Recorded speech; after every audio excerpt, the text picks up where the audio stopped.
Hey, good morning. Welcome to Hobby Evolution episode. Were we at 688?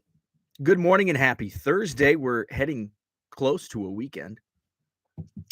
We had our first frost this morning, and Frank's robot is still mowing. Nothing outlasts Frank's robot lawnmower. It's mowing through the frost. I was making the coffee this morning, and I looked out my back window. I saw frost on the ground and Frank's lawnmower with headlights turned on this morning. The robot lawnmower has headlights. It mows at night, mows in the morning, it mows through the day. It mows and mows and mows. I think I'm due for one final mow. I'm going to wait until it hopefully warms up and find a day that it's going to be warm. I hate mowing when it's cold. Isn't that weird? I would rather mow when it's 95 degrees and humid than when it's 60 degrees, cloudy, windy. Like, give me the hot, humid weather. It says my connection's unstable. That's a first time since I've got the mesh network. My frickin' router thing, whatever you call it's right there. Should be working fine. Hopefully, it's not affecting the stream. I don't know why my connection's unstable. Hopefully, your connection is not unstable. We've got George with us. Good evening to George. Good morning to Rich. George says, you on time, so ain't nobody here. I know, right? Everybody's using, well, he's 7:05 or 7:10, 7:11. I planned that. I strategically, remember yesterday, it took 13 minutes to boot up my computer. I'm like, I'm going to make sure I'm downstairs by 7:47. And I came down here at 7:43. Or wait, no. I'm an hour off. 6:43.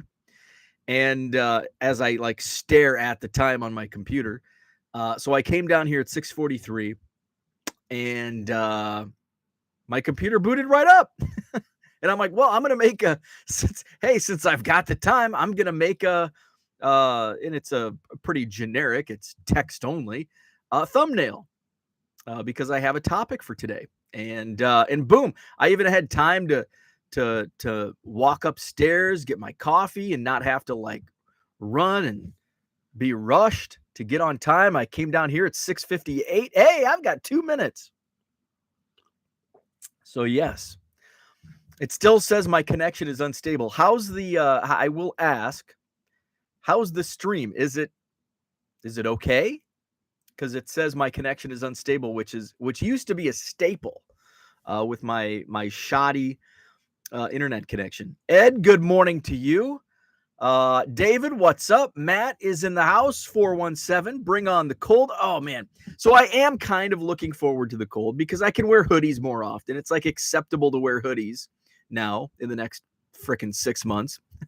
But also, and I thought about this, it's like the Green Day song, Wake Me Up When September Ends, which it's tomorrow, it's ending. But it's like, I'm looking forward to November. Damn connection unstable again, it says. I'm looking forward to November for two reasons. One is election day is November, whatever. And I'm tired of getting like bombarded by text messages. Hey, your absentee ballots in the mail, blah, blah, blah. Here's candidate X, candidate Y. Like now you get bombarded text messages from these damn candidates. And then they're on TV. I sound like my dad. This is what my dad, and as a kid, we'd be watching TV. We'd be sitting around watching Roseanne back in the 80s and 90s. And these political ads. Here comes Michael Dukakis. Now it's George Bush. And it didn't matter who the candidate was. My dad was bitching. Oh, these damn political commercials. And here we are again. Political season. So I'm tired of the texts. I'm tired of the TV commercials. Just get it over with so we can go into Hallmark Christmas movies and blow out. I think there's going to be some great getting back on track. I think there's going to be some great Black Friday, Black November sales from the baseball card retailers like Blowout, David Adams, Steel City. So I'm looking forward to November for picking up some discounted wax. Surprisingly, every year people complain. Like, you go on the Blowout forums, oh, the Blowout sales suck this year. Every year people say that, and 4 months later, something that was on sale for $40 can now be sold for $150. It happens every single year. Oh, all these boxes suck. Nobody wants them. And 6 months later, boom, everybody wants them. But I think this year we're going to see a lot of discounted wax because there's just less people buying it. So more is going to be on sale. We've got Andrew. Good morning. Jenny is here scanning away. Gotta catch Bo. I listed 2,500 cards on eBay yesterday, and I'm going to tell you how I did it, what I did, and I'm going to tell you how it impacted my sales. Mark, good morning. Heading into a meeting. We'll catch up later. Sounds good. Morning, Zach and Porter. Victor, yes, I got to touch on this, Victor. Good morning. Great news. The Cubs convention is back. I didn't think it would be coming back. I probably even mentioned this here recently that it's like, it's a foregone conclusion. I don't care when I schedule the January Madison Card Show because there's not going to be a Cubs convention. They've scrapped it. Tom Ricketts doesn't want to talk to the fans and answer people's questions about why the team sucks so bad. We're not going to have a Cubs convention. And boom, right out of the blue, the Cubs announced it yesterday morning. Yes, it's back. January 13th, 14th, and 15th. So save the date. I'll be there.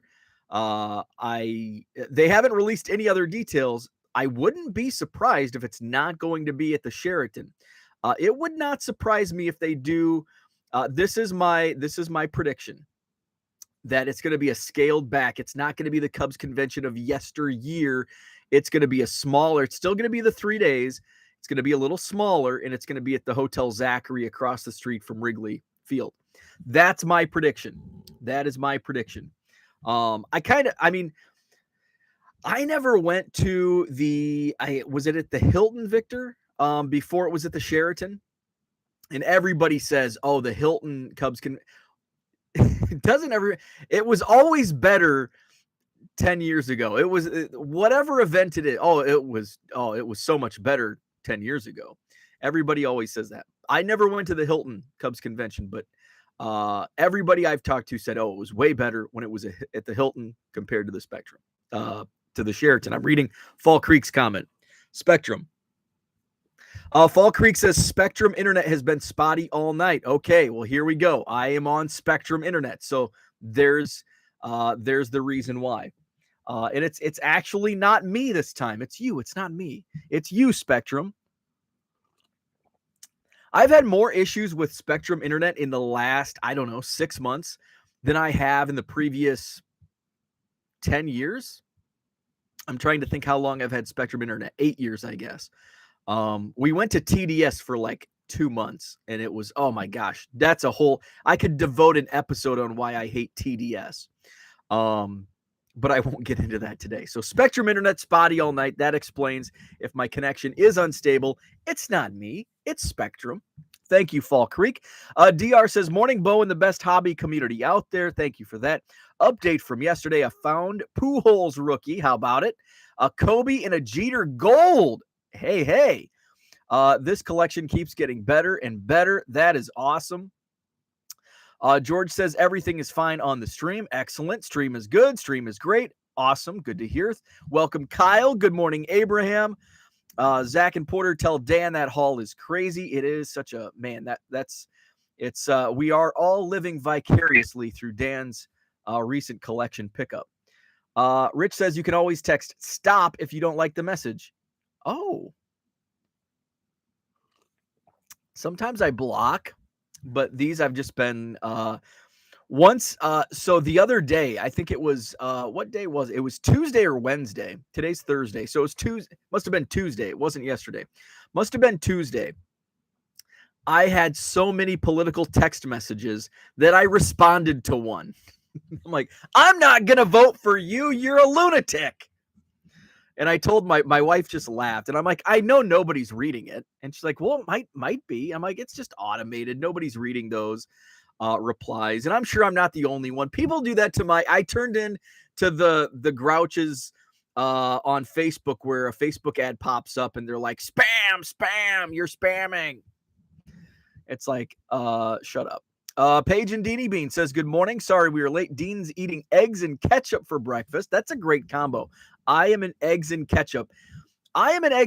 Rich, here's your food talk. I am an eggs and ketchup fan because eggs are so bland.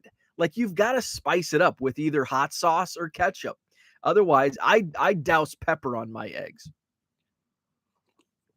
But I think a great combo is eggs and ketchup, and then put them in some toast and have a little ketchup and egg sandwich. Good morning, Cooter. Zach and Porter says, Dr. Jim mentioned in today's show that you recently retired. Congrats if I heard that correctly. One of the best parts of this hobby is it can be self-sustaining in retirement. I did not hear that. I'm going to have to go back and tune in. Zach and Porter, thanks so much. I'm about 5% into that collection. That's amazing. That is so cool. Terry, good morning. Johnny Boy Cards, good morning to you. When I was a kid, I met Senator Paul Simon at Sox Fest in the 90s. Super cool. Dude, was he the bow tie senator? Senator is a hard word for me to pronounce. I always struggled with senator. And when I was in radio, we had a senator named John Sullivan down. He was from Rushville, Illinois. And so when I had to read when I had to read the news on the radio, Senator John Sullivan, and I would have to, and now it's rolling off the tongue because I'm not on radio. But when I was on the radio and I'd be reading a news story, I think maybe it was because I was anticipating that I would struggle with it. Senator John Sullivan. Senator John Sullivan reports. I can say it, but when the lights were on, I struggled with Senator John Sullivan. Victor says, yes, at the Hilton. I also think it will be a small-scale convention. Paige and Deanie Bean says, when the Phillies used to have it, we used to call it the Phillies yard sale. Those are the best. That's what I miss about Cubs convention is like the cheap game used stuff. Now game used, two things happen. Number one, the Cubs won a World Series, so everything became more expensive. Number two, game used is now like a big money grab. Like, there's big money now in game used. Back my first convention, Cubs convention, wasn't until 2014 or 2015. So it was like the lowest of lows during Theo's rebuild of the Cubs. And I remember on the last day, like, there would be just mounds and mounds of game used still in like the Cubs garage sale. And the final day, I would pick up 3 or 4 game used jerseys, and they're guys like the bullpen catcher Chad Noble, like pitchers that only played in like a few games that were just like AAA guys, basically, not prospects at all. And I picked up like, I don't know, 4 of the game used of these guys. And I just had them in my closet, and I'm not much of a jersey guy. I used to have the nickname in junior high and high school. I was nicknamed Jersey Boy, not because I was wearing gold chains and because I was from Jersey, but because I wore sports jerseys, which is not a very cool nickname to have in high school. Jersey. Oh, there's the Jersey Boy wearing his jerseys. But I had a great collection of obscure jerseys, like, and obscure for like rural Illinois, like Yankadare. Like, speaking of Jersey, New Jersey Nets, Yankadare. I had a basketball jersey. I was a huge basketball fan in junior high and high school. I had a Shannon Sharp Denver Broncos, like the ugly orange. And I think that ugly orange is now cool, but it was not. It was ugly back in 1997. What else did I have? Sean Kemp. I wore a Sean Kemp Seattle Supersonics jersey to picture day in the 7th grade. What else did I have? So I was a big UMass, which I wore. You can see just for a split second, for about 1 second, Triple H's WWF debut. I was in the 5th row at the Mark of the Quad Cities, Triple H versus Rock and Roll Buck Zumhoff. and you can see me in my UMass number 15 basketball jersey. I had North Carolina jerseys because I was jumping on their bandwagon. I had like a Texas A&M football jersey just because it was on sale, and I thought I liked the colors. My school was maroon and white. Texas A&M maroon also. What other jerseys did I have? Eddie Kennison St. Louis Rams jersey, which I still have. I still have 3 jerseys from my high school days. Eddie Kennison Rams jersey, Rashaan Salam Chicago Bears jersey, which I got in 7th grade when he was drafted, and a Brian Cox Chicago Bears jersey, which I think that was on sale. But it worked out because Brian Cox went and I share an alma mater, Western Illinois. So those are the 3 that I still have. Why did I start talking about my jersey collection? Oh, Cubs convention jerseys. So these jerseys were stuffed in my closet for like 2 years, and I'm like, you know what? I'm just gonna sell these because I don't care about them. And they ended up selling for like $150. I paid like 20 or 25 at the Cubs garage sale, and I think I sold all 3 of them fairly quickly for like 100 to 150. So now that's like the base price. Like the cheapest ones are 125. They must have been looking at the eBay sold listings. And there's no discounts on Sunday. It used to be like they would start at like 100, and then day 2 it was like 50, and then Sunday blowout sale 25 or like 5 for 100. And now it's like 125, and because they probably have like game used collectors, dealers that will buy them for X price. And it's like, if we don't sell them, we'll just call up Johnny and be like, hey Johnny, we've got 77 game used. Here's the price. Paige and Deanie Bean says, when the Phillies used to have it, we called it the Phillies yard sale. Yes, that's what I was talking about. Let's see. Where are we at? Fall Creek had a comment. Where are we at? I'm not sure if this is why, but Spectrum has been expanding out to more rural areas. They have been drenching wire around us all summer. That very well could be. Rich says, you got my attention with food chat. Zach and Porter says, uninspiring dinner last night. I had turkey sandwich. But I did spice it up with tomato and some lettuce because I was eating a lot of garbage. I've eaten pizza like 3 times in the last week.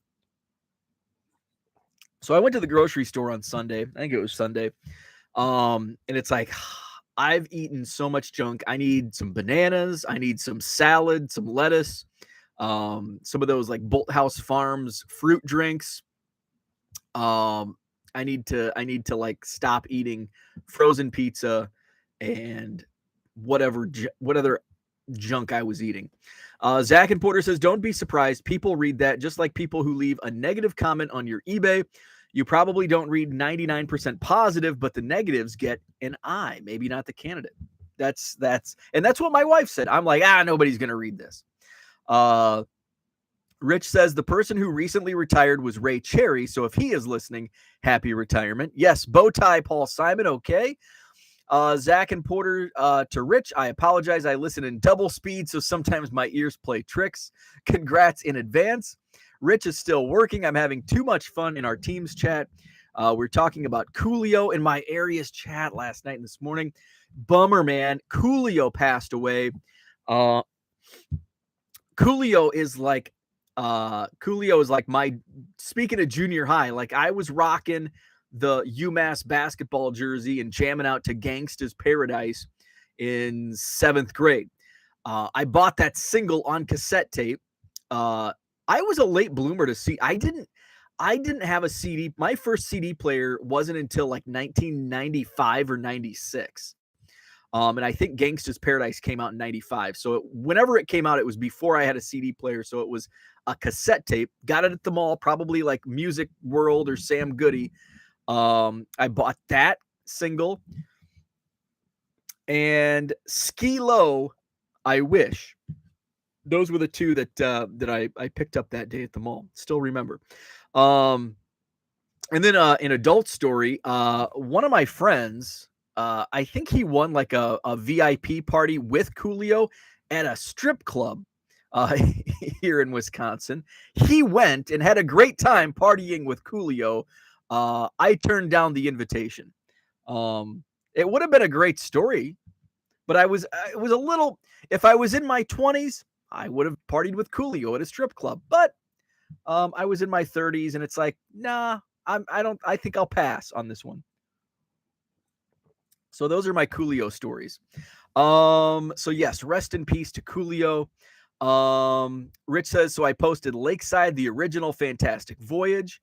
Let's see. Rich says, I took my niece once when our Frisco Rough Riders had their fan fest. This was in 2009 before they got good. And the idea of a 10-year-old girl at that event. Low Roller Scratcher, it's been a while. Let's see. I listed 2,500 cards on eBay yesterday. Not a single NASCAR, not a single hockey, and not a single soccer card. I know. And I'm not going to. I'm not going to. Rich says, got us to the front of every line during the event. That is awesome.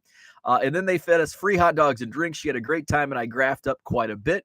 Herman's in the house. Good morning, Herman. Card hobbyist, what is up? Rich says, by the way, Aaron Judge's mom now has the 61 home run ball. Wasn't that cool? Can you, and I saw I wasn't watching the game, but I saw the highlights, saw the video.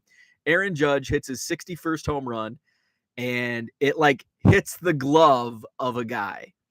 And like in that moment, as I watched that clip, I felt the $500,000, $1 million, like, ooh, that's painful. That's painful because I think at minimum that ball would sell here. Like if he kept it and sold it at auction, I think 500 has. I'm sure Ken Golden has mentioned what these balls are probably going to sell for. If I were to guess, I would say this 61 ball, 500,000. And so $500,000 in like hitting your glove and bouncing into the bullpen. It's great that his mom now has it. That's cool. But man, I feel for the guy that almost had it. Rich says ours was grilled cheese sandwiches, which are perfectly fine. I haven't had a good grilled cheese sandwich in a while. Paige and Deanie Bean says bullpen catcher Mick Bill Meyer was my obscure jersey. He would later be known for using binoculars to steal signs at home plate. That's funny. Rich says, hey, wait a second. Pizza has almost all the food groups except for chocolate. That is true, especially with the concoctions that I like. Taco Pizza has like all of them. Taco Pizza has it all. And then I had the bacon cheeseburger pizza on Tuesday night at Trivia, which was not great. And here's the, like, you can't judge a restaurant's pizza, for example, or burger, for example, on like these wild ass concoctions, like bacon cheeseburger pizza or a peanut butter and jelly hamburger. There was another restaurant I went to and I tried. Oh, it was oh shoot, what the heck? It was a burger place. Point. Because I think it's named after, I think it's a Stevens Point thing. Point Burger Bar. And I had the duck burger, and it was awful. It was terrible. And that burger bar has since, actually, that was my, I saw Smashing Pumpkins in concert at a small venue here in Madison. They kicked off their 30th anniversary tour. This was a few years ago because they recorded their first album here in Madison. So they kicked off their 30th anniversary tour before me and a buddy of mine went to the Point Burger Bar. I had the duck burger. It was not good. The bacon cheeseburger, not good. But I can't judge that burger bar or Sugar River Pizza based on these wild concoctions. I should try like a cheese pizza or a sausage pizza, something that's normal, not bacon cheeseburger or a duck burger. Let's see. Victor says Thursday night football, so pizza and ribs tonight. That sounds good. Rich says 4 of 27 likes. We need more likes. Thank you, Rich. Hit that like button if you haven't already. Let's see. Did a single car sell? I'm not sure. Cooter says they are not strip clubs. They are centers of the performing arts. There you go. I like that. Victor says Coolio just performed in Chicago on the 18th. So sad that, oh man, that was just over a week ago. Rich says, don't forget the 2 million offer on number 62 from memory lane. Absolutely. And I saw somebody had posted recently about like, it's such a money grab these days. You know, when did it become such a money grab? Lest we forget, back in 1998, which was damn near 25 years ago. Can you believe that? 1998 was 24 years ago. The Mark McGwire ball sold for $3 million. And the story behind that, the guy who caught it, he wanted like X, Y, and Z, and a meet with Mark McGwire. Mark McGwire said no. What an asshole. Like, how hard to take 2 minutes, 5 minutes to get a historic home run ball. That guy says, okay, ball's mine. It's for sale. $3 million. Take that, Mark McGwire, you prick. $3 million in 1998 for whatever home run. I don't know if it was 70 or 62, whatever home run ball it was. I don't think it was 62 because that one fell into the bullpen because that was off of the Cubs. I remember watching that and being, damn it. So yeah, 3 million 24 years ago. So 2 million is pretty low. What's 3 million today? Somebody bring up the inflation calculator. $3 million today, probably what, 4 million, 4.5 million. So yeah, memory lane has a bounty, $2 million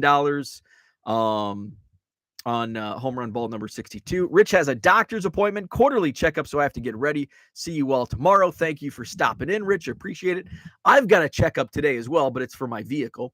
Actually, it's not a checkup. It's an oil change, and there's like a recall on something, so that's getting done later today. Hopefully it doesn't take long because I don't have my wife's working.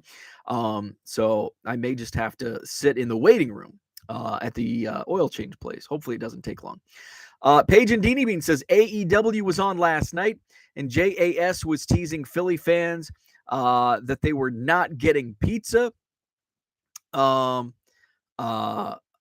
Jericho Appreciation Society. I'm like, JAS, Jericho Appreciation Society.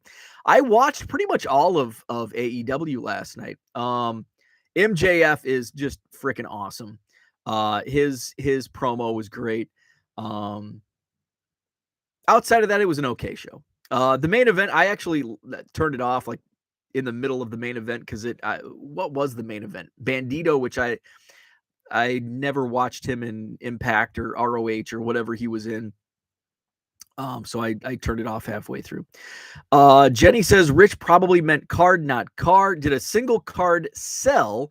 Because the title is You Listed 2,500. Let's get into it. Cooter says, Mrs. Cooter and I watched McGuire's 62nd and left to hire our wedding singer, who ultimately sucked. Well, 2,500 in one day. Thank you, Dan. Yes, 2,500 cards listed on eBay yesterday. So let's tackle let's tackle the most important question. Well, how many sold? The answer is very few. So I added 2,500 cards, and I actually did count this morning. I think only 10 cards sold from that 2,500. I had a really off day. Going into, what time was it? Was like 6 p.m. It was like 6 p.m. last night, and I only sold like 22 cards the whole day. My average is like 90 sales per day, and I was at like 22 at 6 p.m.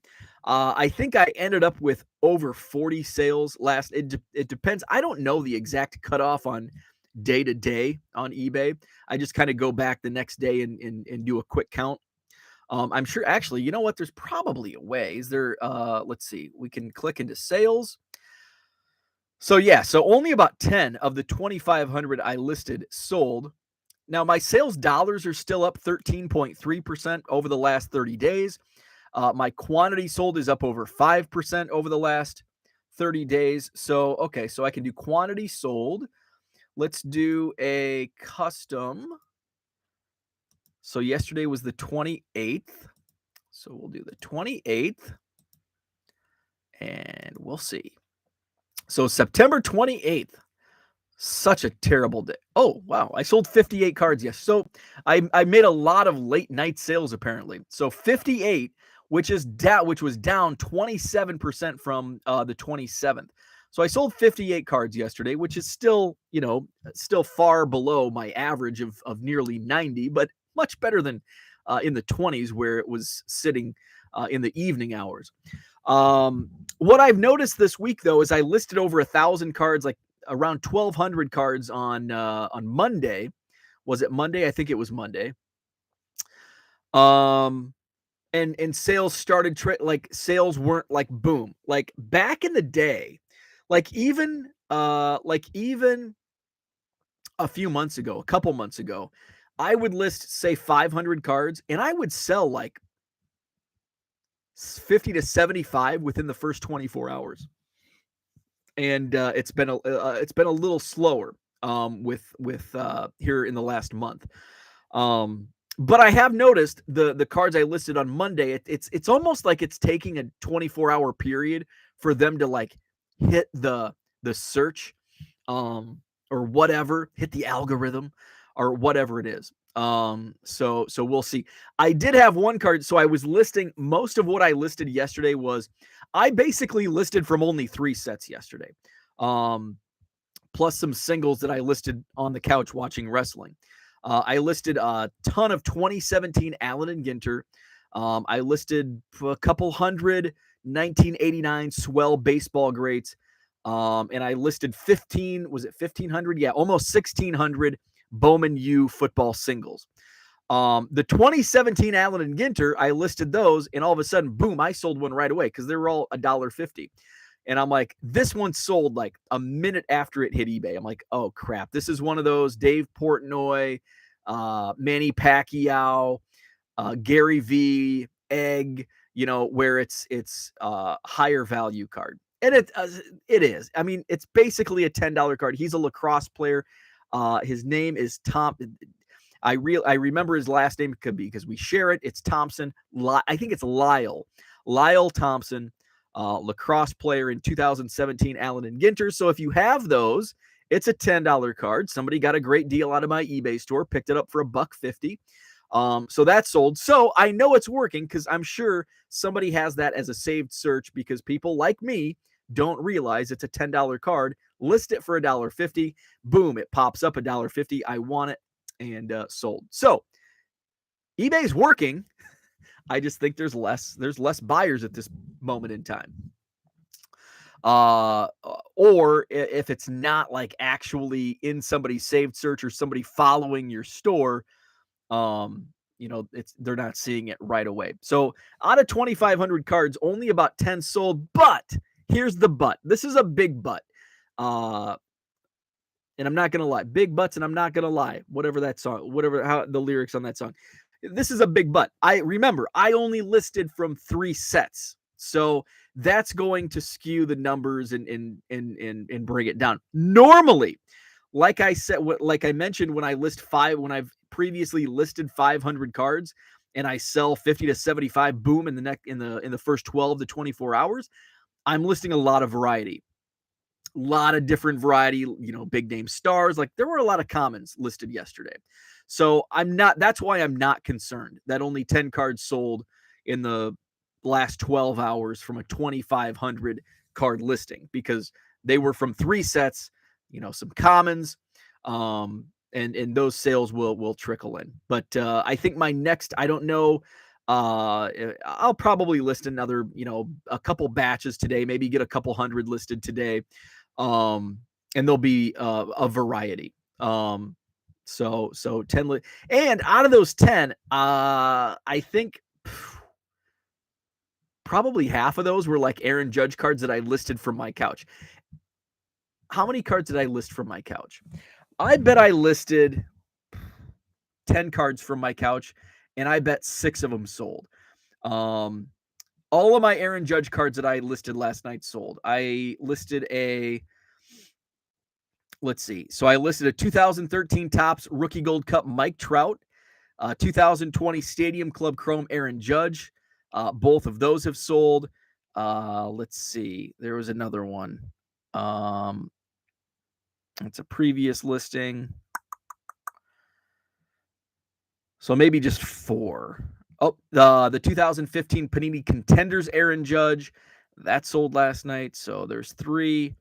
2018 Stadium Club Aaron Judge and a 2020 Panini Select Sensation. So yeah, it was 5, and I bet I only listed 10 cards on the couch. So half of those 10 sales were from just sitting on the couch. Oh, Judge hit a home run. I better list these cards.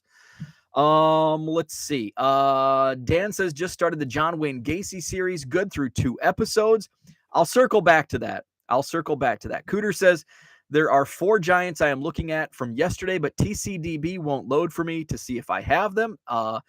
Jenny also says I couldn't get on TCDB yesterday. Figured it was my computer. Herman called it. Ed says watched McGuire's 60-second with my then 3-year-old daughter on my lap. She became a huge McGuire fan that summer, which fueled her love for baseball that continues to this day. That's awesome. So it listed 2,500 cards in one day. Jenny's trying to mix everything up in my eBay. NASCAR yesterday. Today, 70s cards to 2021. There you go. Low roller. Where you at? Jenny's got some NASCAR in her store. List some hockey and soccer. You won't regret it. So I listed 2,500 cards, again, from 3 sets. That's what made it just a little easier. I was just boom. So how do I do it? Well, it takes a little monetary investment, a feed scanner.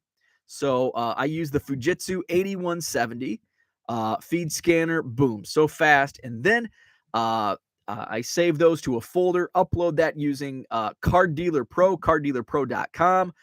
The AI is back. Boom, worked. I bet yesterday it was 90% accurate. Again, I was only listing from 3 sets. So when you're listing more variety, that accuracy is probably going to be closer to 70%. But if you're listing from sets that are actually, that are in the database, I know that here recently, some of the modern football, the newer football has not been as accurate.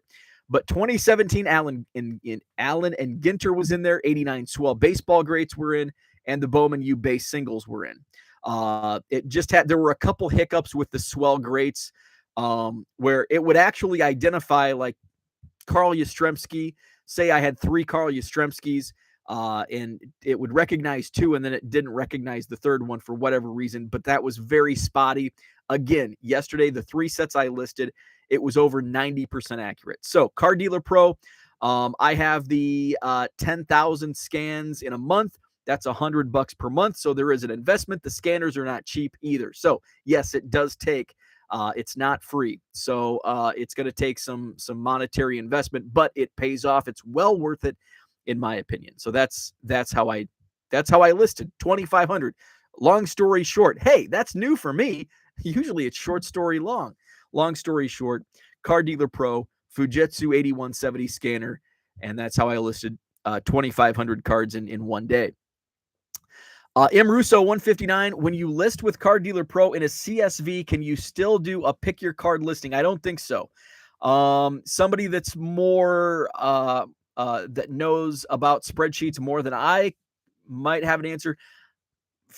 And I could be wrong, but I don't think so. I don't think you can do variation listings within the CSV file, whether you're using Card Dealer Pro or Chronazio or just a spreadsheet that you're uploading into eBay. I don't think you can do that. I could be wrong, but I don't think you can. Victor's in the market for some soccer. Jenny says hockey is tomorrow. There you go. Low roller. Jenny's got hockey. Jenny's got NASCAR. Abraham says TCDB very slow and sporadic yesterday. Jenny does not use Card Dealer Pro and lost the ability to do pick your card listings in April. I don't know if anyone has been able on here since. Really?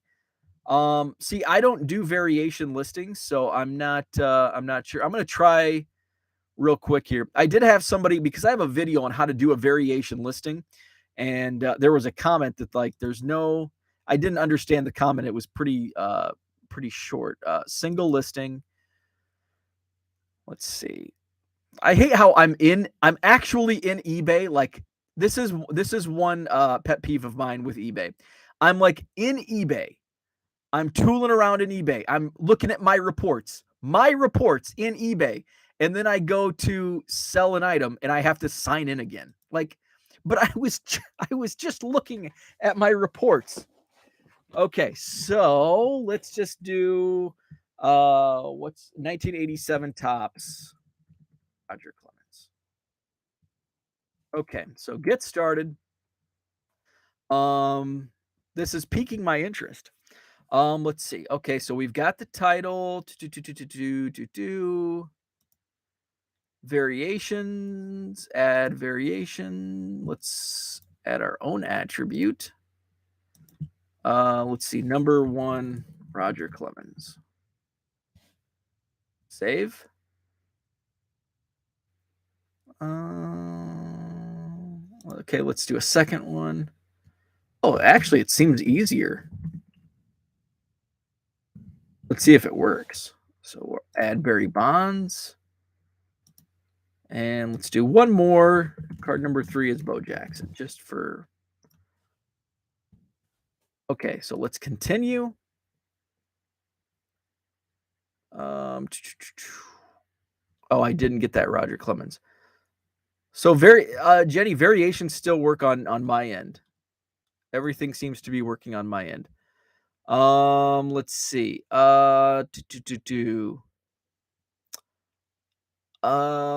Jenny says your shelf is shaky next to you. Don't let this be an episode of Crashing Shelf. Which one? This one?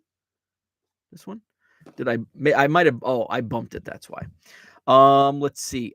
Todd says, is there a video of the actual process? Not yet. I still need to do a video. I've had several people ask me. I've not done a video yet. I'm like way behind on videos. M. Russo says, true. I think you're right regarding variation listings within the spreadsheet. That was how I learned to do it. Let's see. M. Russo says, Jenny, the function does still work. Bo's video does help to revisit the steps. If not, contact eBay support because something seems wrong. Yeah, so what I did, Jenny, was just sell an item. So when you click sell an item, it says tell us what you're selling and say we're gonna do top 1987 tops, pick a card, fill your set, or whatever it is. And then we're gonna get started. And then it says, oh, similar cards. So I'm gonna continue without selecting a product because I'm just gonna do it on my own. And then it comes to the actual create your listing. And then just go down and it says variations. So you just click create variations. And it's actually easier now than what it used to be. So you create your own attributes. So type in like card number 1, and let's just say it's Roger Clemens. So we're going to create your own number 1, Roger Clemens. I'm going to add that. Come on, computer. It worked just 30 seconds ago. I think my computer's frozen. That's why. Okay, here we go.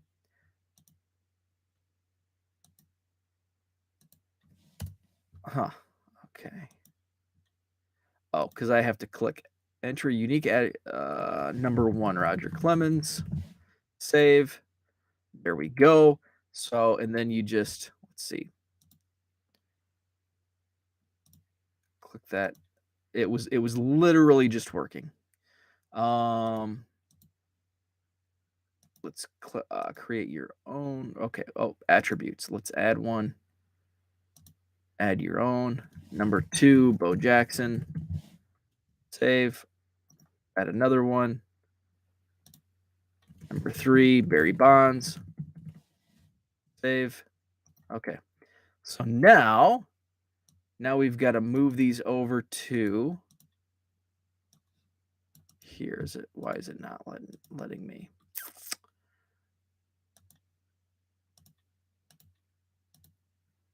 Now it's not working for it. Now it's select an attribute and then select the options of the products you sell.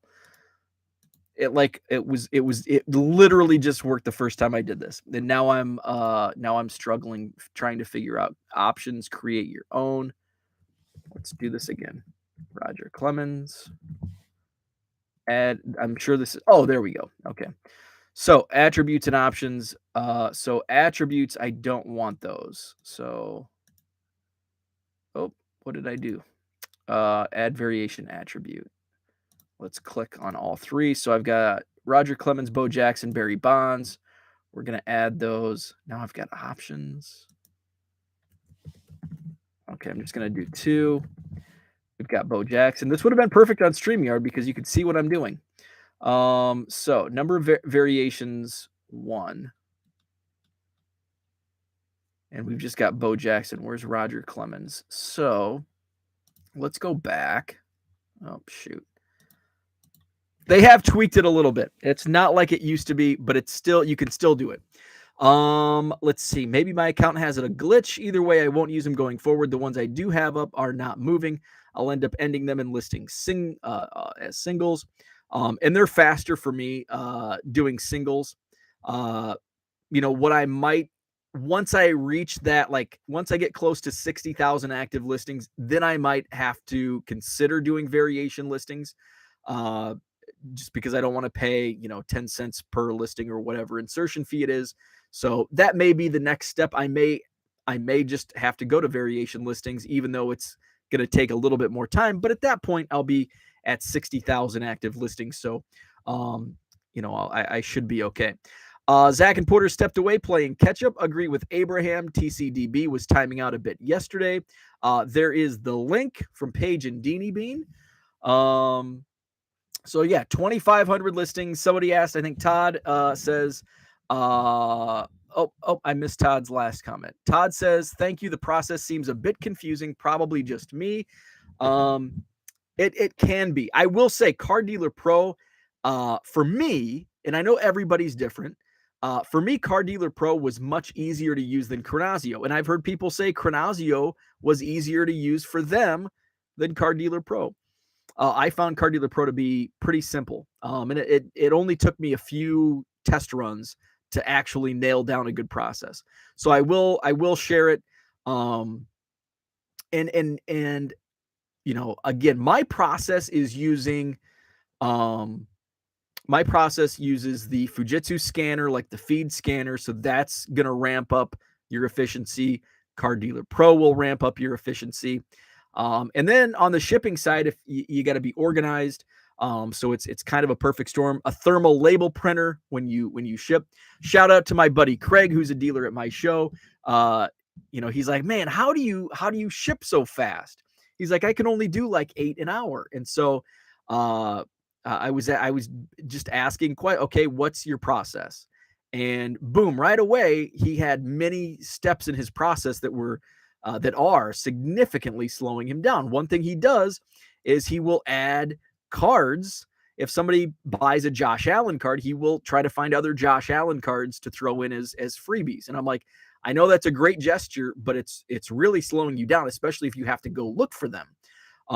And cutting out paper with the labels.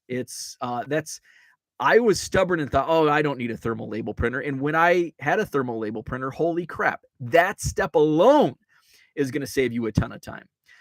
So there are things that will help you be much more efficient. Now, when it comes to organization, when it comes to the process of listing, there are some people are going to find other avenues more efficient for them. But I will tell you, thermal label printers make everyone more efficient. Like that's a no-brainer. Using a feed scanner is going to make everyone more efficient. It's a no-brainer. There's a cost that goes into it. And the thermal label printers, I think you can get. I use the Brother QL 1100. I think it's like around $150. But again, you're not paying for ink. You're not dealing with printers. I've always had issues with printers. You don't have that. You don't have to buy the ink. You just buy the rolls on Amazon. They're cheap. And boom, it's super fast, super easy, super efficient. So that's in all of the steps to get to 2,500 listings in one day. It's not like I did it overnight. It's not like I watched some random guy drink coffee and talk on YouTube and say, hey, I listed 2,500 cards on eBay, and then the next day I went out and did the same. It's not that easy. It might now. Hopefully, if you want to get to that point, it doesn't take you as long as it took me, which it's been what, a year and a half, 2 years of scaling. But just doing different things and being more efficient, organizing. I mean, doing my box 8, tab A, tab B, for cards that are listed in my eBay store, using the custom label SKU, huge time saver. No sorting. I don't have my cards sorted by year anymore, outside of the ones that are grandfathered in. I don't have to go through, okay, a Michael Jordan card sold, I have to look in the J's, and I have 300 J cards that I'm trying to find this Michael Jordan card that sold. Or this card says it's a 1993 on the back, but it's actually a 1994. And now I'm like pulling my hair out trying to find this card that's in a different year pile. There's just a lot of different things you can do to make yourself more efficient. Some things you will be more efficient than I, and some things how I think is going to be different than how you think. But just finding your own efficiencies and how to improve those, that's the biggest step. And unfortunately, the tools that it takes will cost you some money. If you're using your phone, you're not going to get to 2,500 listings per day just scanning on your phone and listing on your phone. It's going to take a little investment in, a scanner. Probably to get to 2,500, I wasn't doing it on File Exchange alone. It did take that subscription to Card Dealer Pro. So there is, but it pays off. It pays off. Hopefully. Let's see. Where are we at? Brother QL is totally worth the investment. There you go. Herman just bought one recently, and he says it's totally worth the investment. Todd says, got to have the thermal label printer, lifesaver. Absolutely. I can't believe I waited so long to buy mine. It's been about 2 years now since I've had mine, but it should have been 4 or 5 years ago. Jenny said, I heard it's National Coffee Day and thought of y'all. Isn't it? This week has been like the most like days. Like it was National Son's Day. It was National Daughter's Day. It was National Neighbor's Day. It's National Coffee Day. It seems like this week has had more made up holidays than any other week that I can remember. C&M Collectibles, what's up? Good morning. A month ago, I had 900 listings up and was averaging 10 items sold per day. Now I have 2,100 items listed and I am averaging 10 sold per day. Doesn't really make sense. No, it doesn't. I'm in the same boat, man. I'm in the same boat, and let's look at my numbers. So, let's go to my numbers and let's say, what you said a month ago. So a month ago, where are we at? A month ago was, let's just say, so it's the end of September. Let's look at the end of August, because you're not alone. You are not alone. End of August. So I track these, and if you're doing this like more than just on a casual basis, and if you really want to grow, I would recommend like creating a spreadsheet and tracking your numbers, because it can really give you insight on your sales. And I often say my sales really sucked yesterday, and then I look back and actually look at the numbers, and it's like, oh, my sales didn't suck yesterday. Let's see. So let's go to August. So August 31st, I was averaging 79 sales per day, and I had 20,000 active listings on August 31st. Today, I am averaging, let's see. Let's go back to that screen so I have it handy. So today, I am averaging, let's refresh. Let's get the latest numbers. Okay, let's do the math here. Today, right now, I am averaging only 82.6 sales per day, and I have almost 23,000 active listings. That's a little, so that's I'm averaging 3 more sales and I have 3,000 more listings. So that's actually not too bad. Let's go back to July now. So July 31st, I was averaging 80 sales per day. So my sales really haven't moved much from July to August and just a little bit more into the end of September. The end of July, 80 sales per day on 16,000 listings. Now I'm averaging 83 sales per day on 23,000 listings. So you are not alone, my friend. You are not alone. Sales are down on eBay in the trading cards. Jenny says sales have slowed down. I agree. Everyone trying to get things done before winter outside. Let's see. Herman, did our item deliver to your porch yesterday? Matthew says when you lost using the variant option, eBay charges you a listing for each variant. That's brutal. No, it does not. So what happens is eBay charges. So if you have 200, I think the max is 200 cards. Say you list 1987 tops, and there are 200 cards, and you list 200 cards from the 1987 top set in a variation listing, that counts as one listing. Now, when you sell the cards, that goes against your monthly limits. So it does not charge you unless you're over your limits for insertion. But it's only going to charge you one listing fee, so 10 cents or whatever it is. So no, it does not charge you per listing, per card within that listing. So it's just one variation equals one listing, but the sales will go against your monthly limits. Zach and Porter says the folks at USPS, and that's why I said when I get to close to 60,000 listings, that's when I'm going to have to do the variation listing so it doesn't charge me. Let's see. The folks at USPS are saying it did. Let's see. I will say, Zach, if it's well, that would probably been a bubble mailer. Usually the standard envelopes are wacky, but if that's a bubble mailer, usually that's but it's also, we're getting into holiday season. Surprising. I know it's only September 29th, but yes, we're getting into holiday season. Expect some delays over the next 3 months. Colin says, aren't item specifics important? Your listings lack this, or maybe Car Dealer Pro is lacking this feature. That's on me. I'm sure I can add more item specifics, but I don't take the time. I feel that now if I and here's the thing, and here's this goes along, like efficiency goes further than just the tools we use.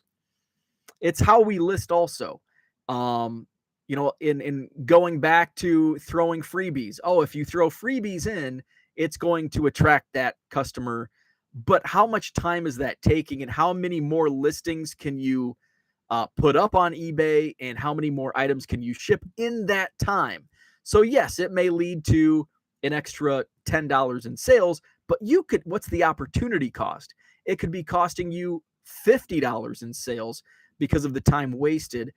And I shouldn't use that term because it's kind of derogatory. Wasted seems derogatory, but wasted.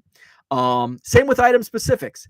2017 Allen and Ginter. Do I really want to spend a lot of extra time putting in item specifics on a 2017 Allen and Ginter Kyle Freeland card? No, I don't.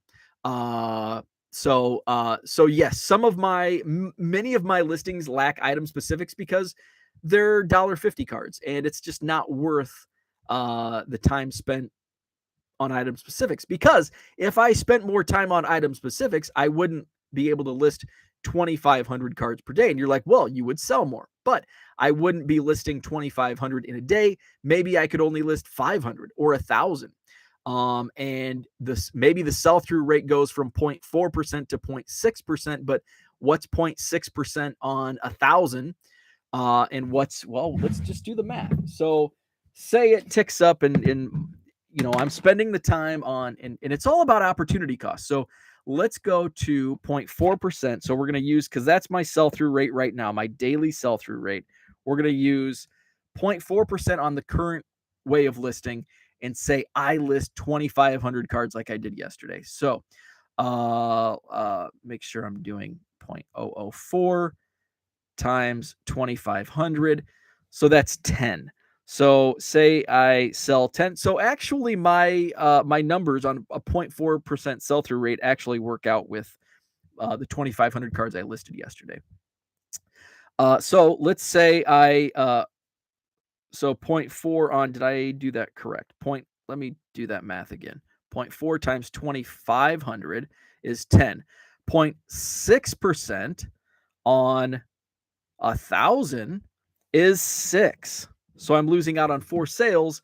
In over time, do those numbers work out? So that's why, and I'm not saying it's wrong to spend extra time. I just feel for my own business, it's not efficient. And it's for me, it's a waste of time to really spend time on item specifics. Now, if I'm listing a Kenny Pickett autograph, yes, I'm going to take more time on a $400 card, on a $300 card, on a $100 card, putting those item specifics on $1.50. It's kind of like photos. Some people have the photo box, and it's like it's a $3 card, and they're spending 3 minutes taking photos of this card. It's not worth the time. If it's a $400 card, yes, absolutely, spend that time on photos, spend that time on item specifics. But for $1.50 cards in mass listings, it's not worth it. It's inefficient. Matthew says, I learned from eBay Conference that using abbreviations or punctuations in the title, eBay marks the listing as spam. Yes, I don't like using any abbreviations. I don't like using non-letters or numbers, especially emojis. I don't like using those. Let's see. Also, free shipping is a part of the eBay algorithm. That's one of the main reasons I do free shipping only. It helps those search because eBay rewards those with free shipping. Herman says it did, Zach. Good to try and do a video. Awesome. Paul says 250 is the max for variations. Okay, so it's 250. I knew it was somewhere in that vicinity. So 250 can go in a variation. Let's see. Where we at? Matthew's got a lot of comments. Okay, so here we go. Colin says, we just got to that one. Here's Matthew. I just tried to list a variant with 35 of them. It tried charging me 35 listings for my allowance. It shouldn't. Paul probably, I think Paul has more experience. I haven't done a variation listing in several months. It's not supposed to unless eBay has changed that recently. Weird, maybe it changed or a glitch, but it's 100%. Tried it. Wouldn't let me post as my limits only allowed 2 more. Okay, Matthew, I think this is, I'm going to try it and film it. I think here's where your hang-up is. It's probably, it's not the insertion, it's the monthly limits. So it's 2 different things. Okay, let me try to get to my eBay screen. I think it's because your monthly limits, it goes against your monthly limits, but it doesn't charge you. I'm trying to find a way to explain that without sounding too all over the place with it. So it's not, so say you had 35 items in a variation.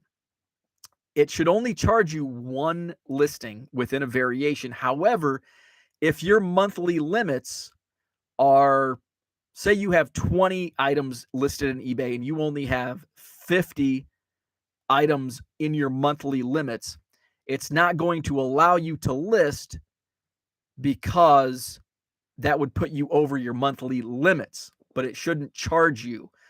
So that's where I think that issue you're having is coming from, the monthly limits, not the actual insertions.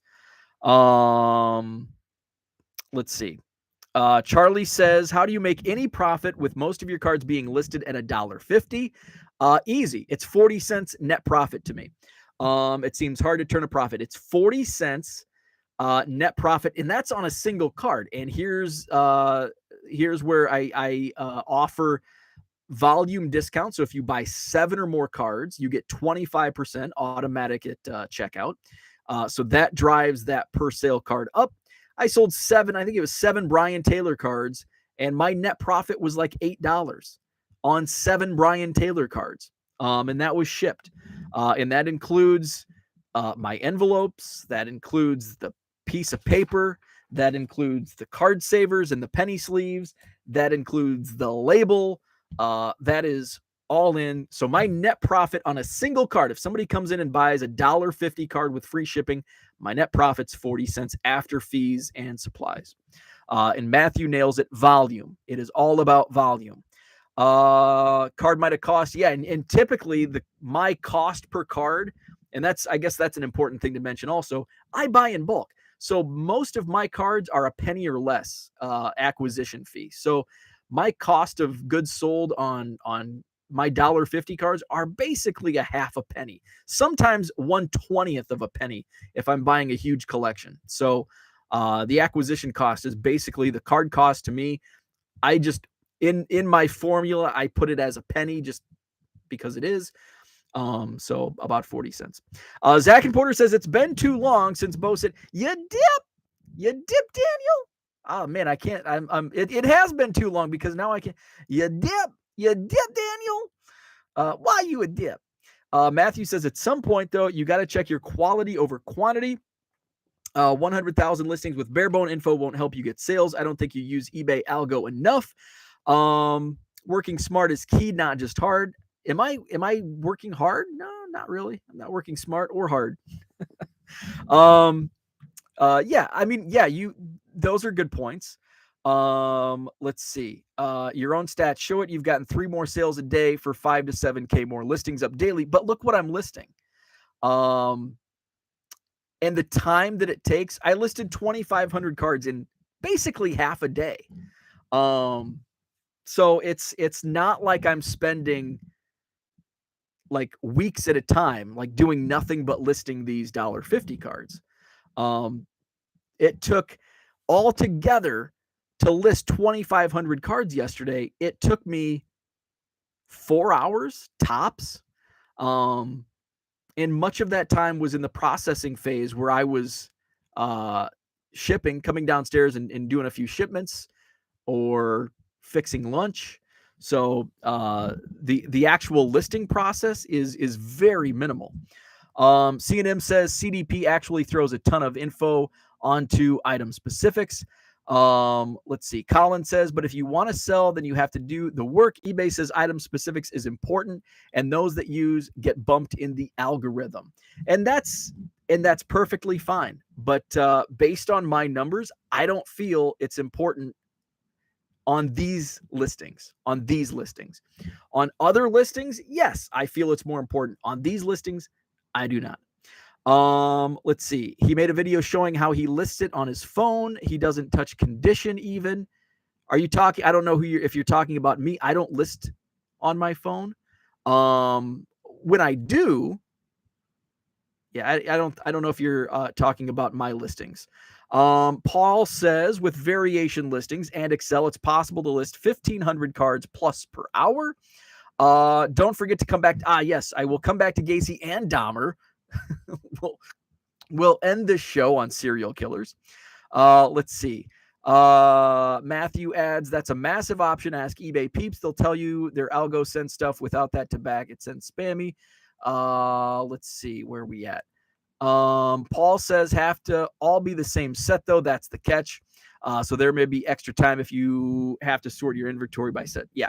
So that's why most of my listings are random, and I get more sales when I list. And here, going back, I don't know if Matthew and Colin caught the first part of the show. Why did I only sell 10 cards out of 2,500 listed? They only came from 3 sets. The more variation that you list, the more sales you will have. When I list 1,000 random cards, I will sell far more than 10 on 1,000 as opposed to 2,500. 1,600, 1,500 of those 2,500 listings were quantity listings of Bowman U football yesterday. So how many of those 2,500, here's the thing, how many of those 2,500 were actual different cards? And it was probably, 100, probably 1,500. 1,400, 1,300, somewhere in there.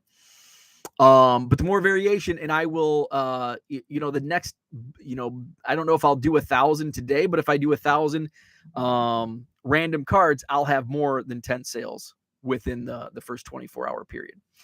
Let's see. Victor, the rookie card specialist. What is up? I agree. I put in as much specifications as possible along with a second photo on my revisions, but it slows me down a lot. If I upload 50 cards, it takes me an additional hour and a half to make revisions. Let's see. Matthew's talking about the punctuations or abbreviations. Let's see. Where are we at?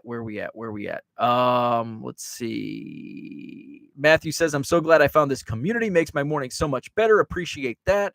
Why not just do a blitz and list enough to get to 100,000 listings? Maybe do a vacation for your store for a few days. Do a lockdown and post. I have considered that. That's not something I would completely poo-poo. I'm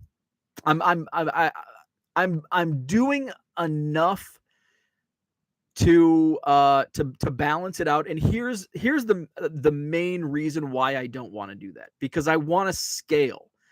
And my fear with putting my store on vacation mode and stopping it altogether for a certain amount of time while I upload, say, 100,000, because then all of a sudden, when I unleash 100,000 listings, I'm not going to be prepared for that onslaught of sales. Hopefully that's what comes to an additional 75,000 listings. But as I scale, I'm in control. As I continue to scale up and list 1,000 cards today and 1,000 cards tomorrow and 1,000 cards the next day, I'm gradually scaling up and seeing those daily sales, move up. And that's kind of like, you see you may see the daily sell-through rate, and you're like, well, man, your sales aren't there.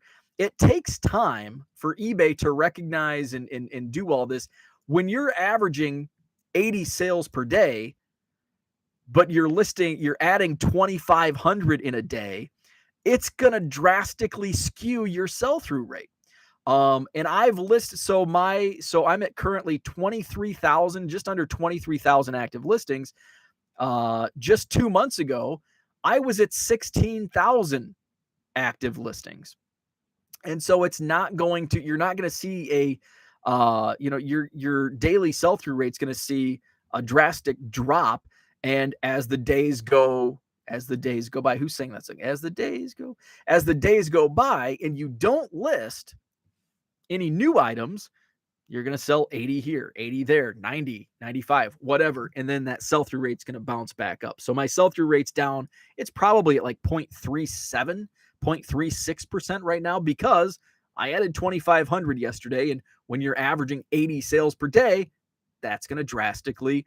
And as the days go by, that number will go back up. I was whenever it was when I did the last, couple thousand, my sell-through rate dropped to like 0.37%.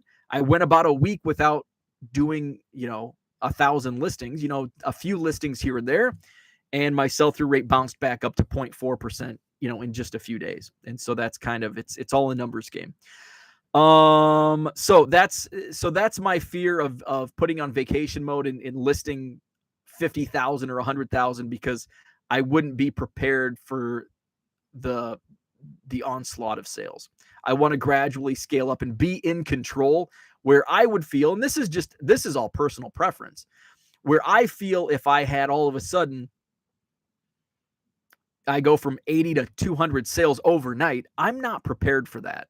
And I would feel overwhelmed.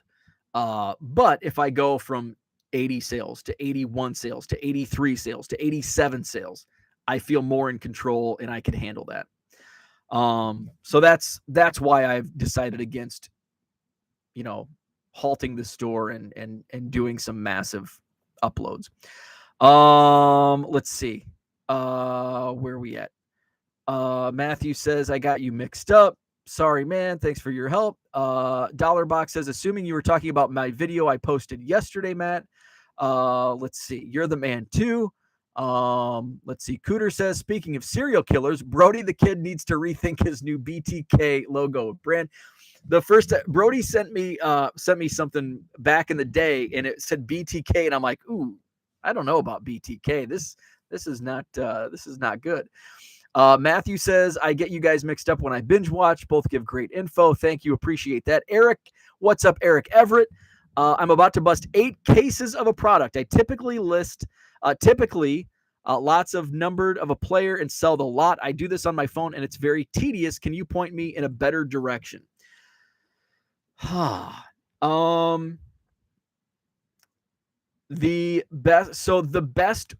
best way I can tell you, outside of my way, phone actually isn't. So if you're busting cases of a product, and say it's a 200 card set, a phone actually might be as efficient as using like a file exchange. It might be just as efficient. Otherwise, you can do a file exchange. I'm gonna post a link to my walkthrough. Let's see if it's still. Oh man, it's not coming up top video on my search. Let's see. There we go. It's fallen. It's fallen in the Google search. So here's the link to my article. Drop me a line if there's because eBay is constantly tweaking like the file exchange back end, how to bulk load on eBay using file exchange. So here's the link. Otherwise, I would say if you're busting a bunch of cases of a product, your biggest time suck right there is sorting. And the listing is it's tedious, but the sorting is going to be more tedious. So I would say like using your phone is probably the best bet. If you said you do this on your phone, it's very tedious. The most tedious part's going to be just sorting those numbers out. The listing is actually even on your phone is going to be better. But you can use file exchange. You can follow the how-to in the link I just did. That file exchange is free. It's just it's a spreadsheet that you upload into eBay, and that's what I use. And that's basically what Card Dealer Pro. I'm using Card Dealer Pro for the AI, and then it spits out a spreadsheet, and then I upload it using file exchange. Let's see. Dollar Box says, I found not listing condition, but quality individual photos of each vintage card has greatly helped my sales over setting a grade. I'm not a grader. I'm with Dollar Box on that. I hate setting grades because my near mint is not your near mint. And some people are super particular. Sometimes I may send out, this has a corner ding or whatever, and somebody's like, oh, this card's in mint, better than near mint. It's like, no, it's not. And of course, that could be just copy and paste job on their feedback. But yes, I do not. I avoid at all costs listing, this card is near mint or this card is EX. The only time I do it is if it's a bunch of like vintage that's beat up. I put in the title poor, so they know this is a beat up, poor condition card. So yes, I do not like putting grades in the description or in the settings. Let's see. Fall Creek says, ever worry about selling 1,000 in a day? No, because it's just the numbers. The numbers don't show that'll happen at my current pace. Will somebody come in and buy 1,000 in a day? That'd be awesome. That'd be awesome. Links in the description to my eBay store. Come in and buy 1,000. I'll hook you up with a good deal. Dollar Box says my sell-through rate is 2.9%. That seems, I think you're calculating that your daily sell-through rate is that your daily sell-through rate will be far less than that. Card Hobbyist says my sell-through rate is poo-poo. So here's how the daily sell-through rate is calculated, and here's how I do it. I will take the number of items sold in the last 90 days. So I just bring up my app on my phone. I'll take that number and divide it by 90. That gets you how many cards you're selling on average over the last 90 days. And then take that number divided by the number of your active listings. This is going to be skewed, especially if you list 2,500 cards in a day. That's going to skew your sell-through rate and it's going to drop. Or if you don't list anything for a week and you sell a bunch, your sell-through rate's going to go up. So take your sold in the last 90 days, divide by 90. That gets your daily average number of sales, and then divide that number by active. And your daily sell-through rate's probably going to be less than 1% in these times. Now, my daily sell-through rate on like 3,000 listings back in the peak of the hobby a year and a half ago was 2.3%, which is insane. Now it's 0.4%. And I know some people confuse the sell-through rate with the sales conversion rate, which they are completely different things. Sales conversion rate is the number of sales transactions divided by the number of page views, not sales. And then daily sell-through rate is the actual percent of your inventory that sells on a daily basis. Let's see. Where are we at? Talking heads as the days go by. Yes. Dollarbox says, I am pretty selective what I purchase to resell. I don't want to list a ton of cards and have none sell. Seems purposeless. Is that a word? Sure. It's your word. I'm sure that's got to be. Everything's a word these days. Matthew says, I mean, for problems, that's not a bad one to have. You know the saying, more sales, more problems, and that is true. Dollarbox says, if I start getting 1,000 sales per day, I'm quitting my day job. Let's see. Abraham, 83. The Falsey says, I feel dirty eating Casey's breakfast pizza, getting ready for a 3-day card show and watching 1 million Cubs. Hey, that sounds amazing. Are you in Des Moines? I know the big, is it the Capital City Card Convention or whatever it is? That looks like it's going to be a good show. Eric says, thanks for the link. It's a 200 card set and I've never bulk loaded before. Yes, the sorting is very tedious. It is. I'm picking up some Topps Pro Debut this weekend. Looking forward to ripping and flipping those. Dollarbox says, I was stating my sell-through rate as posted on my seller dashboard. Okay. I know. Yep. That's the conversion rate. That is the conversion rate. Did you dip? Daniel? Why you a dip? Fultzy, yes, sir, in Des Moines. Very cool. So let's get to serial killer talk for Dan. Card Hobbyist says, my sales conversion rate is 6.1%, but my sell-through rate is 0.8%. Hey, 0.8% is good, unless it's if it's 0.08%, that's not good. But if it's 0.8%, that's good. My sales conversion rate is 8.1%. 8.1% sales conversion and 0.4% sell-through. That's the set. Eric was awesome. Oh man, that is so cool. I'm picking up 2 jumbo cases on Sunday, I think. 08. Ooh, yeah, that's not good.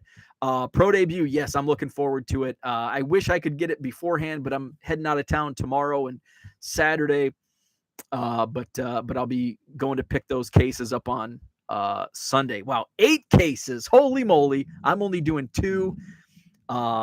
In the heat of the moment, though, I may pick up. I'm doing 2 jumbos, but I may tack on a hobby case when I get there. We'll see.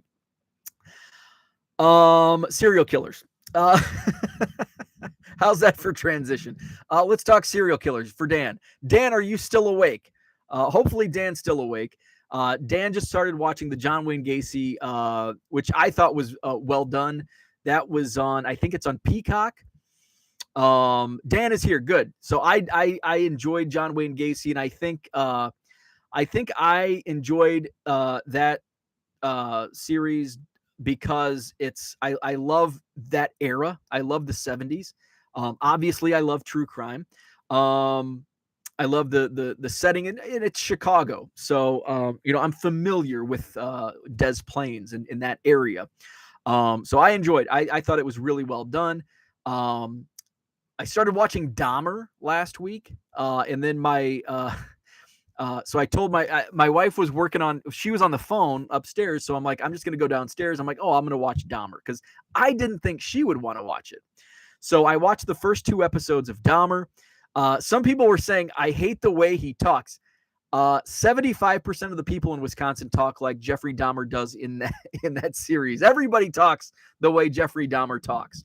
So I watched the first 2 episodes. I told my wife, I'm like, oh, while you were on the phone, I watched a couple episodes of Dahmer. And she's like, oh, I wanted to watch that. I'm like, okay, well, I never pay attention, so I'll rewatch it.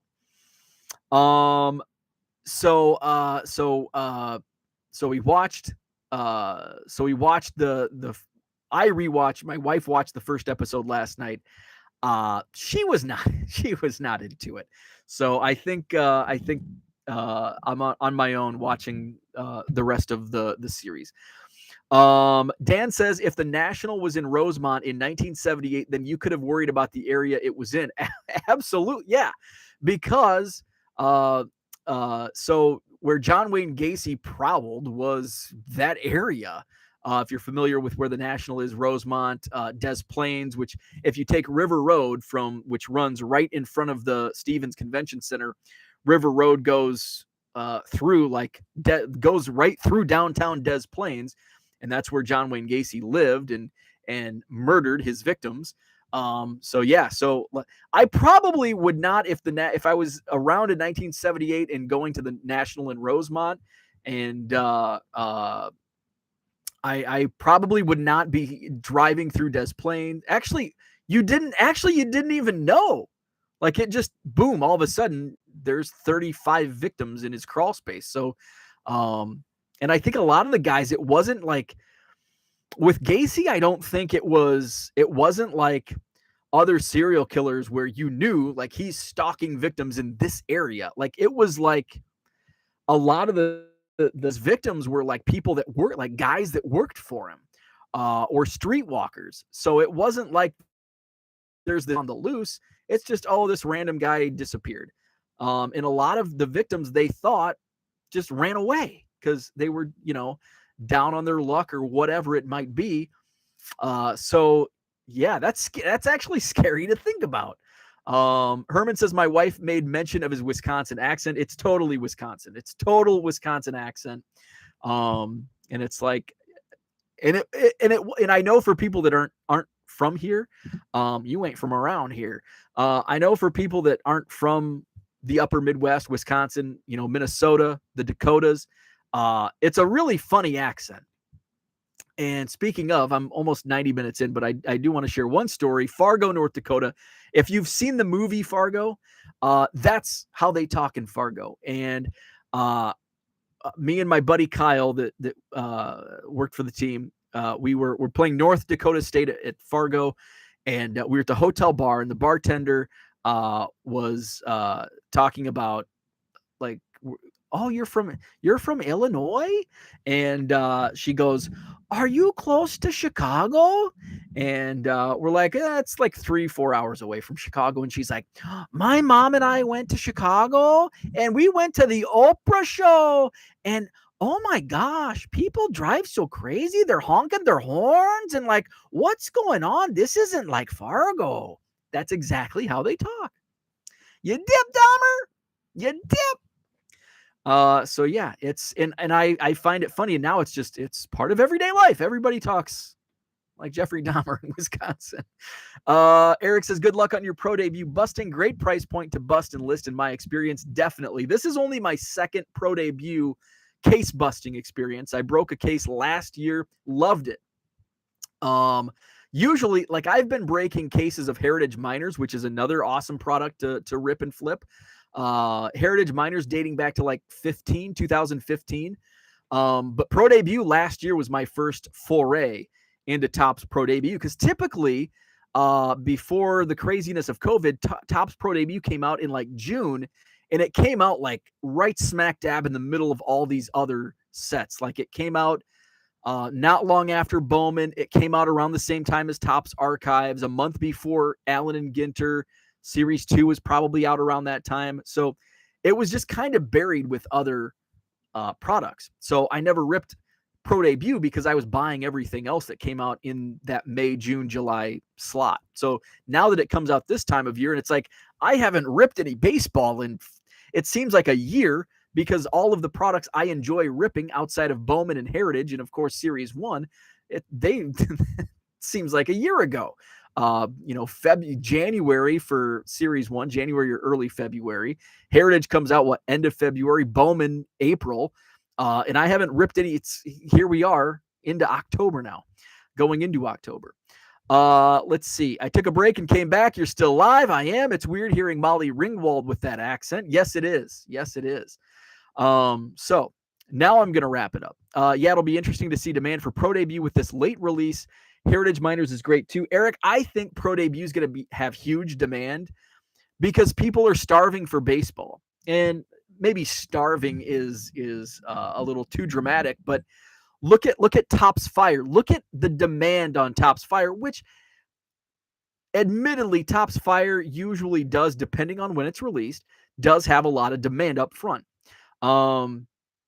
But there's so much demand because we haven't had, like, we had Series 2, which was kind of a downer.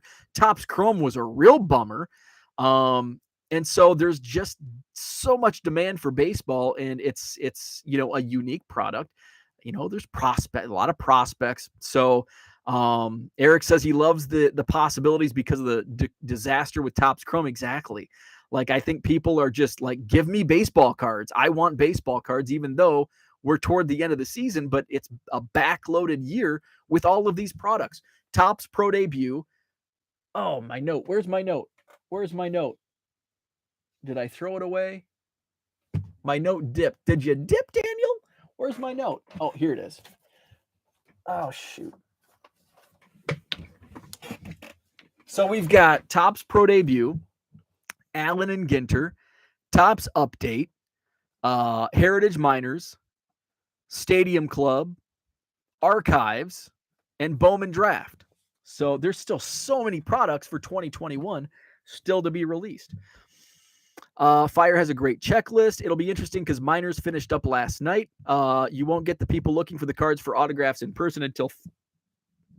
that's true, but Heritage Miners is always released after the minor league season. That's always been the knock on Heritage Miners, because it comes out after the actual minor league season. So this is par for the course. Pro Debut's kind of mixed. Last year it was a later release, but prior to that it was June. But Heritage Miners, dating since I started buying it in 2015, it's always been after the minor league season release. Which I like because it's steady. The sales are steady throughout the winter. There's that initial boom at release, because there's always a boom at release of new products. People want the new shiny cards, even though Heritage Miners aren't shiny, but you've got that upfront release date push. And then it's steady. Like, people are grabbing it here and there throughout November, December. And then January, it starts to pick up because people are planning their spring training or TTM. And then by February, March, boom, it kind of peaks. Let's see. I know you'll get the money back in profit, but I think it will take longer than if released when it should have. With Pro Debut, I don't think so, because Pro Debut last year was released around this same time, maybe a little earlier, but I think it was a September release. When was Pro Debut released in last year? I thought it was a late release, because that's why, for whatever reason, it came out in May. Okay. So maybe that's why I bought it, because it came out in May and there wasn't other products that were coming. It was before the other products. And again, it's before the other products, but now it's September, October, as opposed to May, June. I think there will still be a big I think there will be a big demand for it because of the lack of other baseball products. We've been starved for the last 3 months of many mainstream products. And yes, I know we've had Series 2, we've had Topps Chrome, but we haven't had like a steady stream where, like, in typical previous pre-COVID baseball card years, we had like from April into September, we had a new release every week, every week, every week. So by September, it's like I'm tired of baseball card products. Now we're starved. We don't get that week after week release. We get one here, one there, one there. So I think Pro Debut is going to be, I think there's going to be big demand. It's always Pro Debut and Heritage Miners, always easy money because it's cheap. And there's always that flip. Bob's in the house. What's up, Bob? I am wrapping it up. We are already an hour and 35 minutes in. Thank you so much. We had a great chat today. Bowman is just so dang expensive now. I agree. I said Bowman was so dang expensive in 2018 because it had gone up so much from 2017 prices. And here we are. Pro Debut and Heritage Miners are becoming better and better alternatives, especially now that you get 4 autos in Topps Pro Debut per box, per hobby box. And in Heritage Miners, you get now 2 autos. And I think that's still the case again this year, as opposed to 1 auto, 1 relic, because those relics suck. Jenny says, I think it will be good. It will be different, though, because it's a different audience, my opinion. So that's what I had for today. Thank you so much. Great chat. Hit the like button if you haven't already. Subscribe to the channel. If you're new here, welcome. Thank you. And I know some people have been asking, when am I going to do a video on my process? And I'm gonna try to make some waves and get that done, and show you the process of listing using the Fujitsu Feed Scanner, Card Dealer Pro, and in how I do it. So thanks again. Like and subscribe. Have a great Thursday, and we will chat tomorrow.